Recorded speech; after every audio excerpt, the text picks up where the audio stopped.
Bom dia, pessoal. Chegou mais uma sexta-feira e junto com essa sexta-feira nós trazemos dois super convidados para falar sobre o olhar para o novo. Temos a Cleila e o Augusto aqui conosco hoje, trazendo aí muitos assuntos que estão nesse processo de transformação da inovação e das pessoas. Bom dia, gente. Obrigada pela participação. Eu vou pedir, Cleila, comece se apresentando e após o Augusto, por favor.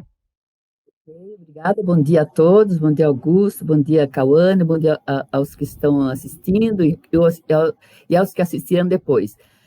Então, eu sou Cleila Elvira Lira, eu sou psicóloga, tenho muitas formações porque eu sou muito curiosa no campo do ser humano e atuo como coach e em consultoria para desenvolvimento de pessoas e lideranças e gestores e também facilito o diálogo em empresas, sobretudo em empresas familiares, em questões de governança. Eu creio que isso é suficiente por enquanto para esse momento. Assim que for preciso, a gente vai falando outras questões, tá bom? Augusto, com você. Bom dia a todo mundo aí, bom dia Cauana, Cleila também, todo mundo que está assistindo. Prazer imenso estar aqui compartilhando esse momento. Bom, eu também estou na área de gestão, né? Então eu tenho uma consultoria hoje que está posicionada para ajudar as empresas na área de gestão, principalmente estratégia, processos, estratégia, projetos e pessoas. E sou casado, 2 filhos, né? Estamos nessa vida de home office aqui, né? Com essa nova situação. Mas graças a Deus produzindo. Então, um prazer enorme. Vamos compartilhar bastante coisa aqui com todo mundo. Prazer de novo. Obrigado pelo convite. Nós estamos aqui à frente de dois especialistas de pessoas, né? Quando a gente fala dessa transformação, por mais que a gente use muito a tecnologia, startup, esse universo das empresas, nada acontece se não tiver envolvido as pessoas dentro desse contexto. Gente, explica para mim um pouquinho qual é o maior desafio de vocês, daí começando ali com a Cleila, em trabalhar o ser humano. Bem, realmente é um desafio bastante grande, porque a gente, como coach ou como consultor, né, e o Augusto provavelmente vai concordar comigo, a gente tem só uma parcela, né, de condição de apoio, digamos, porque principalmente na área do coaching, na área do desenvolvimento, com exceção da situação de treinamento, onde você ensina, né, e o Augusto trabalha mais com planejamento, então ele vai ter uma ação mais intensiva, mas na minha posição de coach, a minha ação é mais de um guia. Então, a gente estimula, a gente encoraja, a gente escuta, mas a gente não pode fazer pela pessoa, né? E a gente não pode induzir a pessoa, a gente não pode, enfim. Então, essa é a questão da dificuldade de trabalhar com pessoas, porque ela tem que ter desejo de trabalhar na direção que ela está se propondo, que às vezes a organização quer que ela faça, né? Às vezes o desenvolvimento é solicitado pela organização. Então, é uma situação que às vezes ela não está no melhor momento. Então, é bastante delicado isso. E tem um outro aspecto que eu acho que tem a ver com o meu perfil daí. O meu perfil é que eu gosto do ser humano na sua profundidade. Olha, só para você saber, Cauana, nem sei se você sabe disso, mas eu já fui chefe da divisão de saúde mental da Secretaria do Estado da Saúde aqui no Paraná, porque eu gosto de conhecer o contínuo saúde e doença em profundidade, porque em vários níveis, inclusive, porque hoje inclusive, faço também uma formação, além de muitas que eu já fiz em psicanálise, por muitos anos, em outras atividades, hoje eu faço uma formação em terapia familiar sistêmica, não porque eu quero trabalhar com terapia e com a área clínica, não é a minha área, mas para conhecer mais o ser humano, dos sistemas onde ele está envolvido, a família, a sociedade, a organização. Tenho um mestrado em sociologia que é para justamente entender esse sujeito enquanto cidadão. Então, como eu gosto de conhecer o ser humano numa dimensão mais ampla, é claro que é mais difícil, mas, em compensação, é mais fecundo, porque você compreende melhor, a tua escuta é mais ampliada, quando eles falam alguma questão, você tem mais elementos para poder intervir, digamos assim, porque você conhece o ser humano profundamente, né, no seu inconsciente, digamos assim, e em todas as suas dimensões, que é o seu saber, né, que é o pensamento, é o seu fazer, que são as sensações, é o seu intuir, que é a alma, e o seu sentir, que é o coração. Então, eu procuro entendê-lo assim, dessa maneira. Isso torna a coisa um pouco mais complexa, mas para mim é justamente isso que me desafia. É por isso que estou nesse campo, porque eu gosto justamente disso. Mas eu gosto desse conjunto produzindo. Por isso que eu não fui para a área clínica, eu fui para a área organizacional, porque eu não tenho essa condição de esperar ou de me interessar tanto assim pela vida dele, pela família dele, ficar 3 anos escutando isso. Não, eu gosto de entender isso para poder ver como é que ele pode usar, né, tudo isso que ele é, digamos assim, tudo que ele aprendeu, todas as circunstâncias da vida dele. Então, como que ele traduz isso em produção, em uma atividade profissional, em uma vocação, em um trabalho? Isso, para mim, é apaixonante. Muito legal, E aí muito legal. se a gente for pensar também, né, que do ponto de vista da empresa, né, hoje as pessoas são o principal ativo das empresas, né? Então, o movimento que as pessoas fazem na questão de estarem bem ou não estarem bem influencia diretamente na performance das empresas também, né? Quem não gosta de trabalhar num lugar em que as pessoas possam se sentir bem, né?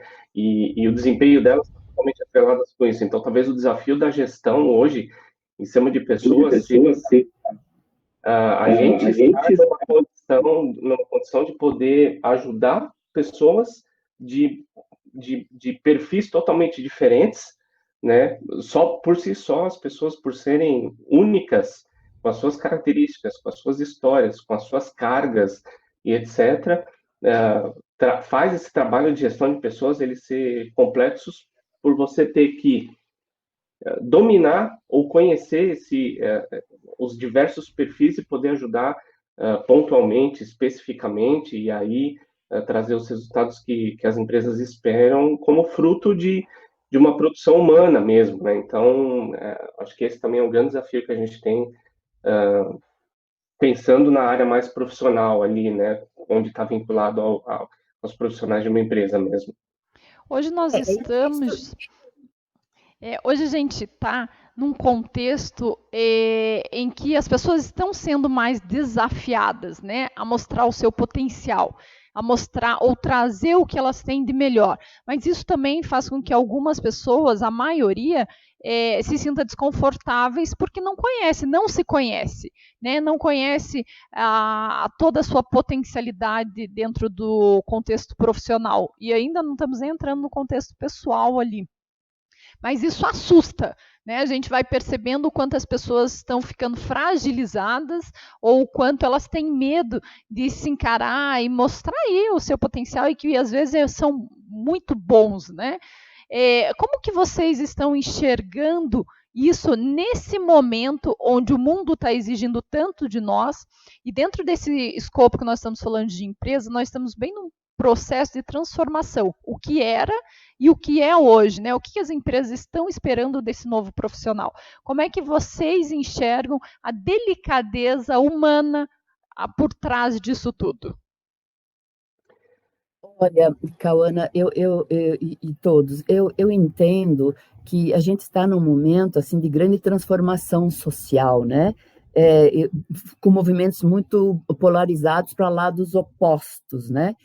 E eu percebo que todo esse advento da tecnologia, ele é ótimo, mas ele também é perigoso, justamente por isso. Eu tenho pensado, refletido muito, tenho conversado com pessoas de que o ser humano ele está meio que sendo cobrado a funcionar nas organizações e na vida como se fosse uma inteligência artificial. Porque, olha, todo o campo da neurociência hoje o mau uso, eu creio que do campo da neurociência, de algumas teorias da neurociência, faz com que as pessoas acreditem que elas podem fazer coisas incalculáveis, inimagináveis, que elas podem alcançar resultados incríveis, porque basta que elas tenham, que elas reprogramem a sua mente, ou que elas façam algum tipo de atividade com a sua mente que permita que elas sejam ágeis, rápidas, inovadoras, e não é assim. O ser humano não é inteligência artificial, a gente não é um sistema computadorizado que só tem cérebro. A gente tem essas outras dimensões que eu falei, né? O afeto, a alma, e isso interfere. Então, o ser humano, na verdade, é muito competente, é muito potencial, mas do jeito que ele está sendo cobrado hoje, parece que ele tem que dar uma resposta muito rápida e muito perfeita. Então, isso e parece que ele tem essa condição. O que é mais difícil, eu acho que há como que uma expectativa.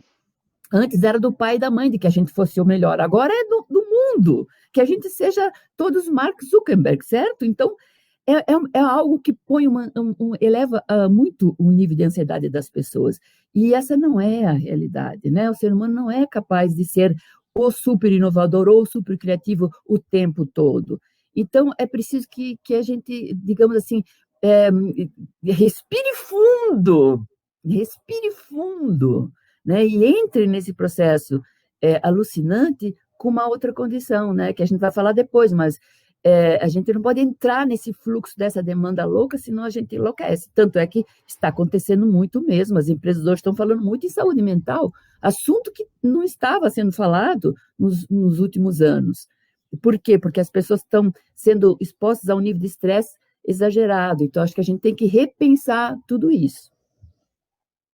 Também acho importante, né, a gente se conhecer, né? Acho que você estava falando sobre isso, Cauana, e fazer um mapeamento de perfil, entender assim quais são as nossas habilidades, né? Onde a gente consegue, quais são os campos que a gente tem mais facilidade, quais aqueles a gente precisa melhorar, vai trazer para nós assim bons insights para saber como a gente deve se comportar, o que a gente tem que desenvolver para viver momentos específicos da vida, né? Eu não entendo assim que momentos de crise ou momentos de, enfim, de dificuldades como as que a gente está passando, eu tenho que desenvolver algo dentro de mim que vai me fazer passar por esse momento. Acho que isso são características que a gente já traz com a gente há muito tempo, né?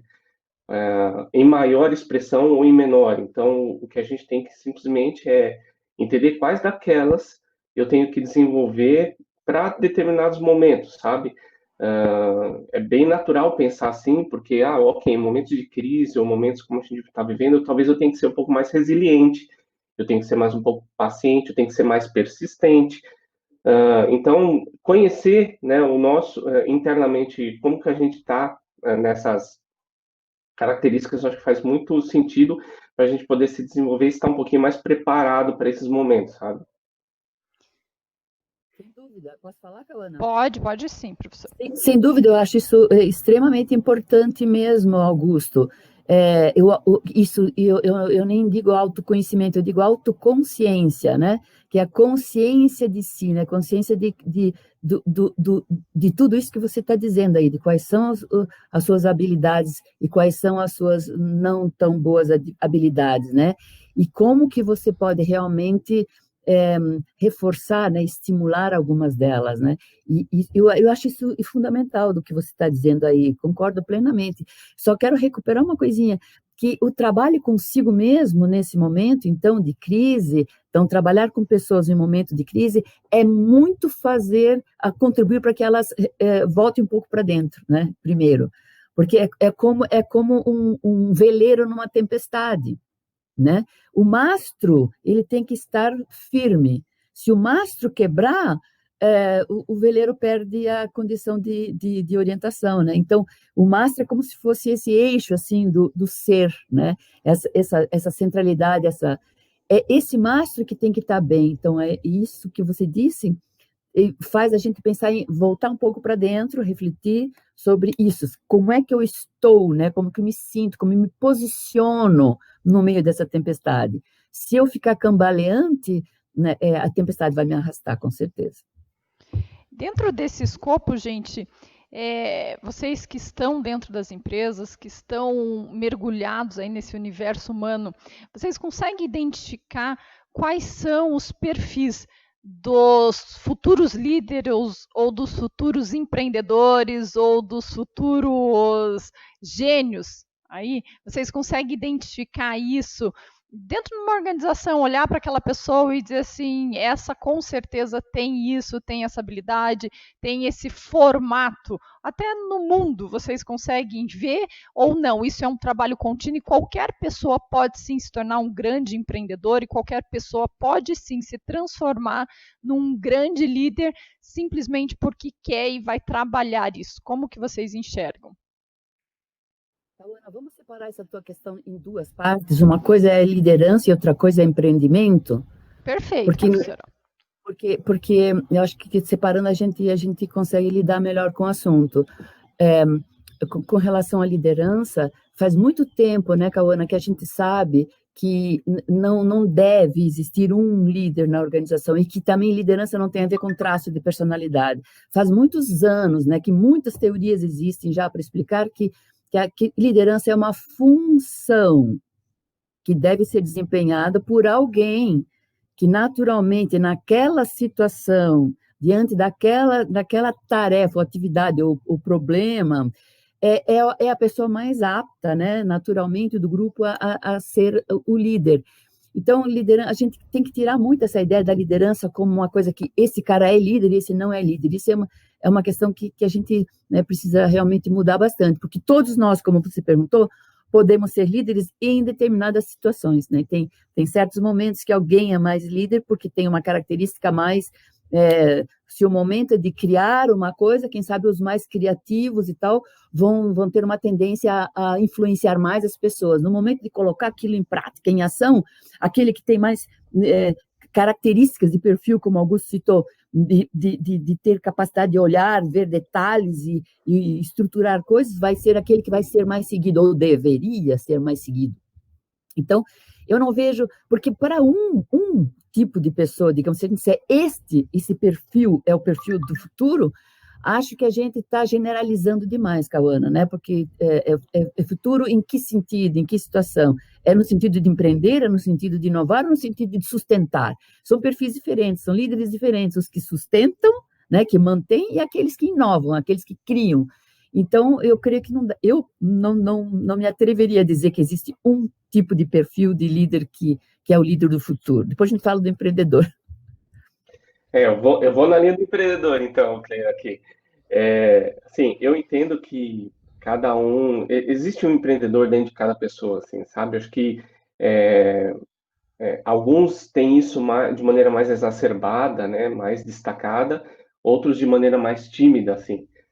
Mas para mim não, isso não está ligado a um perfil ou um conjunto de características, sim. Mas eu acho que isso está muito mais ligado a um posicionamento e uma iniciativa de querer empreender, de entender que empreender é uma solução profissional para certas pessoas ou não, entendeu? Então, quando alguém decide, eu quero empreender, eu acho que abrir o meu negócio, que inovar de alguma forma é uma solução para mim, essa pessoa vai desenvolver ou vai buscar as qualidades ou vai tentar entender quais são os movimentos que ela tem que fazer para tornar isso uma realidade. Independente se... Né, eu acho muito complicado a gente taxar, né, como a Cleira disse, a gente taxar que um perfil é realmente o perfil ideal, etc. Ele pode ser mais propenso a desenvolver, né, a empreender com mais facilidade ou não. Mas as pessoas, elas são capazes de se adaptar e de buscar e de melhorar e de colecionar essas características. Por isso que é tão importante se conhecer, né? Volto naquele ponto inicial, que é importante a gente conhecer essas habilidades, para que me torne um empreendedor com mais sucesso, ou com mais habilidades, ou com mais condições para o sucesso. Então, acho que depende muito mais da iniciativa, do movimento, né, da decisão de querer empreender, e aí a gente corre atrás do resto, né? Acho que é mais por aí. Por que eu estou fazendo essas provocações aí para vocês? Porque hoje, o que a gente percebe no universo que nós estamos vivendo, de startups, unicórnios, empreendedores, empresas em transformações, realmente é colocado as pessoas num pacote só. Né? O que faz você ser melhor? Por que você é melhor que o outro? Por que você ainda não construiu isso ou não produziu esse tanto? E essa cobrança vem das pessoas. Uma coisa que a Cleila falou e separou muito bem em pacotes, algumas pessoas têm características que vão sustentar, outras têm características que vão inovar e outras têm características que vão criar. E isso não está numa pessoa só.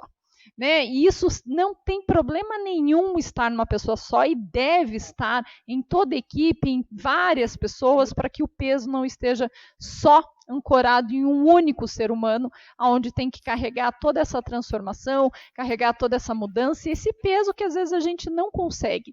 Então eu estou trazendo isso porque para que outros empresários ouçam vocês falando e percebam que sim, não dá para a gente fazer uma única coisa, né, com várias pessoas, e que nós temos que extrair o melhor que tem em cada um e como cada um pode desenvolver o seu potencial.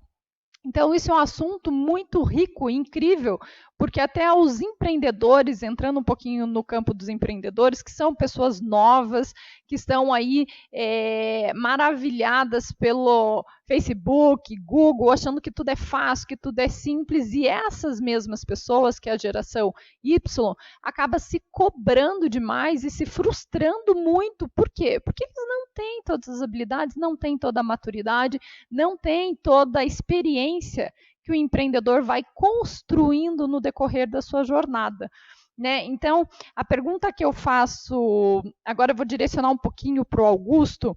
Augusto, como que esse empreendedor, né, esse empreendedor novo, esse pessoal aí que está começando, como que eles podem se organizar para um mercado tão incerto? Então, assim, a gente, de novo, né, eu acho que a gente dizer hoje que o mercado ele é incerto é quase que um pleonasmo, né? Acho que a gente vive nesse ambiente mesmo de alta volatilidade, de alta mudança, então, às vezes a gente se cobra porque a gente entende que tem que antever coisas, antecipar problemas, né? Nesse mundo que tá variando demais, que vive esses altos e baixos aí. Mas para mim a questão, na verdade, e talvez seja a maior preparação para esse momento, é o nosso tempo de resposta a essas mudanças, sabe? Existe uma frase de um engenheiro alemão que ele diz que hoje não é o peixe grande que come o peixe pequeno, mas é o peixe rápido que come o peixe lento. Isso quer dizer que, assim, o quanto a gente estiver mais preparado para fazer movimentos rápidos frente a uma situação de alto e baixo, ao movimento de crise, é o que vai determinar o nosso sucesso hoje nessas situações. Então, eu acho que a preparação ela está muito focada na nossa habilidade de adaptação, né? Na nossa capacidade de se movimentar nesse sentido. E isso está muito atrelado ao campo da agilidade, né? Que é uma coisa que está bastante em evidência hoje, métodos ágeis, como que a gente pode ser mais dinâmico, né? Como que a gente pode ser mais produtivo, como extrair o melhor, como transformar equipes de alta performance, porque a gente está buscando produtividade com qualidade no menor tempo possível. Então, é mais ou menos como a sociedade hoje está organizada e ela cobra resultados de nós, como você comentou, né, Cauana? Então, eu acho que realmente a gente ter pessoas capacitadas para entender esse movimento de mercado e se adaptar, porque ele vai mudar, né? Há mercados que hoje se movimentam e se mudam numa frequência muito maior, outros que são mais conservadores, mas todos, independente do ramo, vão passar por essas fases de altos e baixos. Então, a gente entender e conseguir se movimentar de uma maneira muito rápida, numa resposta muito rápida a essa mudança, é o que, para mim, garante que as pessoas vão conseguir passar e vão estar preparadas para esse momento de mudança, sabe? É conseguir entender que o ser humano é complexo, mas existem técnicas e ferramentas para a gente conseguir utilizar nessa transformação. Não que nós precisamos ser essas ferramentas, né? Porque as pessoas estão confundindo aí o papel da ferramenta com as habilidades humanas, vamos dizer assim. Cleila, agora para você, conta para nós um pouquinho como foi quando você decidiu se transformar em coach para pequenas e médias empresas. Como foi essa decisão? Ok. Primeiro, eu queria só fazer um comentário em relação a complementar a isso que o Augusto falou, da rapidez e da agilidade. O que eu acho que as pessoas confundem um pouco é que a agilidade não é agitação, certo? Eu vejo muita agitação, mas a agilidade depende de centramento, então depende de calma. Então, é um pouco diferente do que, às vezes, aquele ambiente todo agitado, assim, não é um ambiente propício a realmente você ter as melhores ideias e ter as melhores soluções. Basta ver qualquer arte marcial, né? Na arte marcial, o sujeito tem que estar centrado para ter movimento rápido, para saber o que ele deve fazer rapidamente. Então, é bem importante a gente só lembrar que agilidade requer centramento e não agitação, porque na agitação ele não vai conseguir realmente grande coisa, vai só colocar um monte de ideias, vai dar um monte de ideias, mas não sei se serão as melhores ideias, é isso, né? A qualidade das soluções depende do centramento, então depende da respiração, depende dessa capacidade de trabalhar essa ferramenta que somos nós, Cauana. Nesse sentido, a ferramenta principal somos nós, enquanto o instrumento principal, o instrumento principal é o ser humano, com essa capacidade de domínio, entre aspas, né, desse ambiente, para não entrar numa corrente de agitação que não vai levar a grande coisa. Quer completar, Augusto? Eu estou tranquilo, é isso mesmo, concordo totalmente. Ok. Então, como que eu cheguei a trabalhar com coaching? Bem, veja só, o processo do coaching, e você fala aí da ideia de mercado, né? É um processo de um pouco de identificação. Então, as pessoas, eu, no meu caso, fui escutando a minha vocação, que eu acho uma coisa super importante, as pessoas esquecem disso na vida, que é isso que o Augusto falou bem no início, assim, quais são os seus pontos fortes, o que você faz com facilidade, o que campo que é natural, que é espontâneo, que você faz sem esforço, isso é sua vocação, digamos assim. À medida que eu fui descobrindo qual é a minha vocação, minha vocação não é seguir modelos prontos, eu realmente não consigo. Nenhum instrumento até hoje que eu aprendi, eu consegui replicar ele igual. Eu sempre tenho que inventar alguma coisa que é o meu jeito de fazer aquilo. Então, isso faz com que o campo de quem contrata também olha você de um jeito que, às vezes, tem alguns tipos de empresa, e geralmente são as grandes empresas, que elas querem que você se encaixe no modelo deles, né? E as médias e as pequenas, não, elas têm mais essa condição de diálogo, de você poder trabalhar dentro do seu projeto, de preferência colaborando, né? Criando em conjunto com essas empresas. Então, eu acabei me voltando bastante para as médias empresas, e também tenho clientes em grandes empresas, mas multinacionais, né? Mas é que onde há mais liberdade de criar é o lugar onde eu me sinto melhor como coach, como consultora, né? Porque onde há uma condição mais ampla, assim, de você realmente... E as startups, por exemplo, Cauana, é um encanto, uma delícia, né? Porque realmente é tudo aberto, né? É tudo aberto, tudo é possível. Então, isso é algo que me encanta como coach e como consultora. Então, cada vez mais me atrai por esse tipo de ambiente, de tipo de empresa que tem essa condição de querer trabalhar junto com você, descobrir junto, construir junto. É isso que eu gosto. Muito legal. É bom porque é tudo um complemento, né? Não dá para ser só uma coisa em nenhum aspecto. Né? Nem na parte estratégica, nem na parte de pessoas, nem na parte de projetos, não tem como. Nós estamos quase chegando no finalzinho do nosso programa, mas ainda tem coisas que eu vou perguntar, então vou estender só um pouquinho para a gente poder concluir aí com chave de ouro.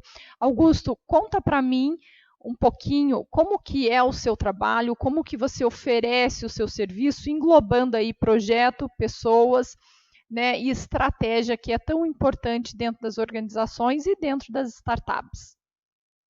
Bem legal. Então, assim, hoje a gente está, a Movil Company tá bem focada na linha das startups mesmo, né? Concordo com a Cleila ali que esse ambiente é maravilhoso. Eu mesmo já pude trabalhar em algumas startups aqui do sul do país.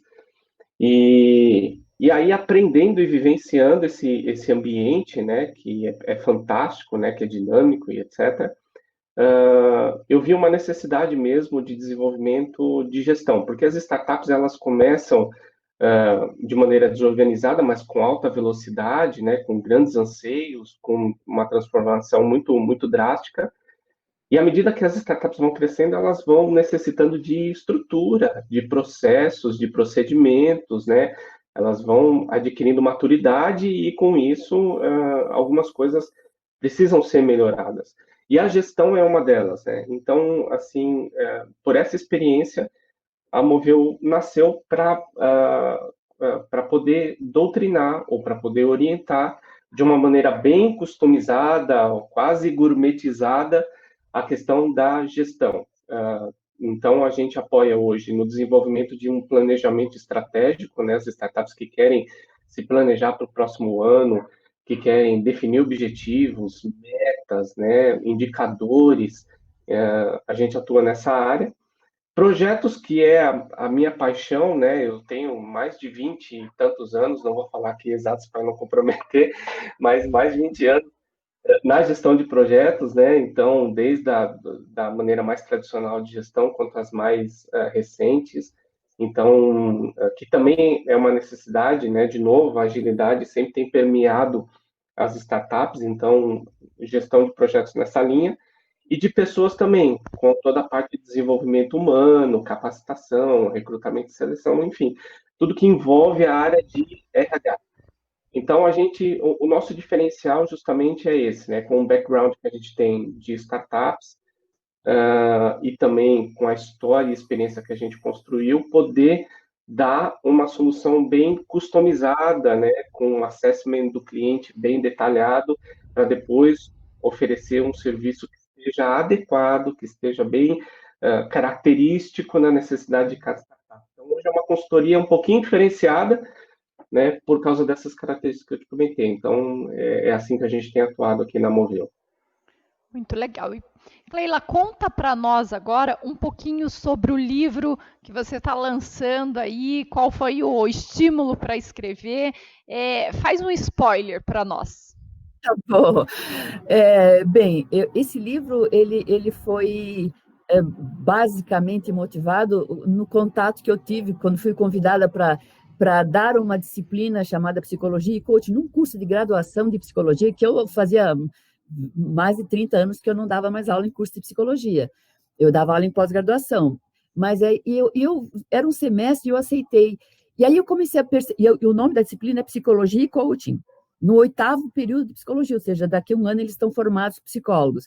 E quando eu cheguei lá, eu fui recebida com pedras e tomates e etc., certo? Porque as pessoas, os psicólogos, futuros psicólogos, entendiam o coaching como aquelas coisas que a gente vê na televisão, assim, e em muitos lugares, assim, que aqueles programas de autoajuda, aquelas coisas de indução, de persuasão em cursos de formação de 24 horas para 300 pessoas e a pessoa saindo dizendo eu vou ser vencedor, coisas assim. Então, eu entendi no primeiro semestre nossa, eu levei um susto porque eu não tinha me dado conta de que parece que a mensagem predominante na cultura é essa, de que isso é coaching. Aí eu achei que era importante começar a pensar. Daí, no segundo semestre, né, eu tive um problema de saúde, né, tive um câncer de mama. Então, muita coisa repensando sobre a minha vida, né, e eu achei que eu tinha que contribuir com uma outra versão do que é coaching, que é aquilo que as pessoas sérias, né, que são vários, que existem no Brasil, fazem em relação a isso. Então, eu reuni vários artigos que eu já tinha escrito, e fiz também uma parte teórica no final, onde eu não me posiciono como quem sabe a verdade e como quem tem a solução final. Eu me proponho nesse livro a abrir mais discussão, mostrando o que pode ser coach, o que um campo de coaching mais sério, com uma formação mais séria, com um trabalho mais respeitável, e convidando pessoas a fazer o mesmo. Ou seja, escrevam aqueles que pensam como eu, se expõem mais, porque o que está predominando são aqueles que falam coisas que não são aquilo que os sérios consideram coaching. Então, esse é o principal motivo desse livro, Cauana. Então, tentar contribuir para esclarecer um pouco esse campo muito nebuloso e muito mal resolvido do que é coaching, no Brasil e fora do Brasil também, mas aqui principalmente, porque aqui é que a gente está, aqui é que a gente vive, certo? Legal, gente. Eu agradeço aí a participação de vocês, mas para nós encerrarmos, então, Augusto, eu vou pedir para você deixar uma dica, uma orientação, uma mensagem para o universo das startups. E, Cleila, eu vou pedir para você deixar uma dica, uma orientação aí para o universo dos líderes dentro das organizações, e assim a gente encerra o nosso programa. Ótimo, agradeço mesmo a participação, né, e o convite. E minha dica para as startups, né, esse movimento que vem acontecendo com as startups, né, estão movimentando um mercado muito representativo, né. Hoje, inclusive nesse momento que a gente está de pandemia, isso acabou se aflorando também, né, onde muitas startups acabaram nascendo para atender necessidades que foram criadas justamente nesse período mesmo, né.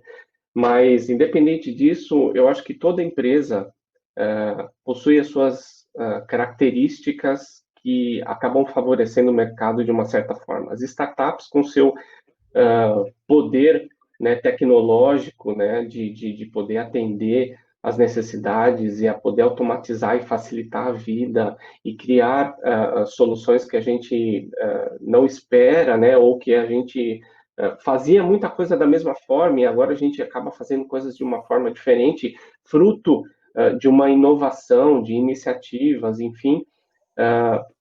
Essas startups possuem uma força, assim, enorme, um dinamismo tremendo. Então, para você que hoje está trabalhando inserido numa startup, ou está pensando em abrir uma, ou está dentro de uma incubadora, enfim, etc., para que você não desista do seu sonho, né? Porque assim as pessoas hoje, a maioria das startups, isso é uma estatística comprovada, morrem nos seus 3 primeiros meses, né? Ou porque às vezes não tem incentivo, ou porque desistem de uma ideia, ou porque não são persistentes até o final. Então, minha dica é lutem pelos seus sonhos, né? Continuem acreditando que uma ideia sempre é uma boa ideia, ela sempre tem uma parcela de colaboração.